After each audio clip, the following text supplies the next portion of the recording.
One of the first steps to take in marketing yourself is to determine what your raw materials are in developing yourself as a marketable you. If you were doing marketing for an organization, you do some type of assessment of the various resources that you had at your disposal, such as financial resources or raw materials, inventory on hand, employee skill sets, brand equity, the social capital of your relationships with trading partners, or even resources such as employee morale, leadership styles, and various reputations of your people and your brands and your industry. But in the case of marketing yourself, you're not an organization. You're an individual person, and your raw materials come in various forms, such as your talents, your abilities, skills, personality traits, and even your interests, passions, desires, and preferences. Because of this, it's important for you to take inventory of your personal raw materials by conducting independent assessments of what you bring to the table. In other words, you want to discover the set of personal resources that you can use to develop your particular personal and professional brands. To complete this inventory task, you'll need to do an assessment of both the positive and the negative traits and attributes that you have, so that you can determine what you'll have to do in order to create the you that you'll want to market to employers or to graduate schools or to venture capitalists or to your own customers if you own your own business. There are a number of ways that you can do a personal raw materials assessment. We're going to focus here on 6 categories of personal raw materials that you should assess prior to starting to build your personal marketing plan. Before we go through those steps, though, I want you to consider that while you're conducting these assessments, you should use whatever resources are available to you so you can have as complete and as non-biased of an assessment as possible. There are a number of online assessment tools available, and a great many, fortunately, are free of charge. But it's also important to solicit the opinions of your friends, family members, coworkers, and even your bosses or employees. Although most of us feel that we know ourselves extremely well, the use of outside opinions quite often is going to provide us with perspectives we wouldn't normally consider. To do these assessments, you'll also have to use a great deal of introspection during the process. Most importantly, to truly conduct the assessment well, you'll need to be honest with yourself. All of us have good and bad traits, good and bad habits, good and bad aspects of our personality. By being honest with yourself and by identifying and dealing with both the good and the bad, you'll be better equipped to create a better product you, which means a more marketable you. So let's talk briefly about these 6 categories of personal raw materials. Now, at the end of this video, you'll be able to click through the separate videos for each category that'll give a little more detail and also provide you with some ideas on how to conduct the actual assessments. First, we have strengths, or what you're already good at. This group of traits or attributes includes what various authors and researchers refer to as competencies, strengths, talents, abilities, and or skills. Typically, these are the activities and tasks that you already do well, and quite often, these will be a key component in developing your professional brand and in marketing yourself to others. Next is potential strengths, or what you think you could possibly be good at with practice. Now, many life coaches, personal growth consultants, etc., claim that focusing only on your known strengths is the best way to improve yourself and to build the most marketable you. The problem with this kind of thinking, particularly when you're rather young, let's say you're still under 50 or 60 years old, is that you're constantly growing in various areas of your life. And with determined effort, you can change your abilities so that you can become strong in something that previously you might have considered to be a weakness. So while it's important to consider what you're already good at, you also need to think about what you might or could be good at if you put effort into a particular skill area. The third category is faults or bad habits.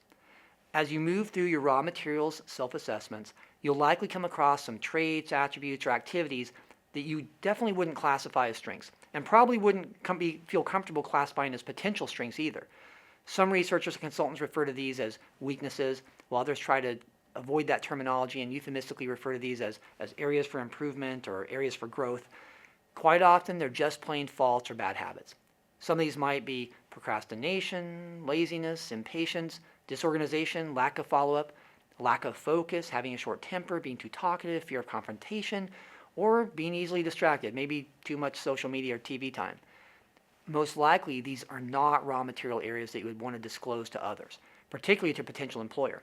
Yet, it's important for you to acknowledge them and to understand them so that you can consider them in your quest to develop the product you that will be most marketable.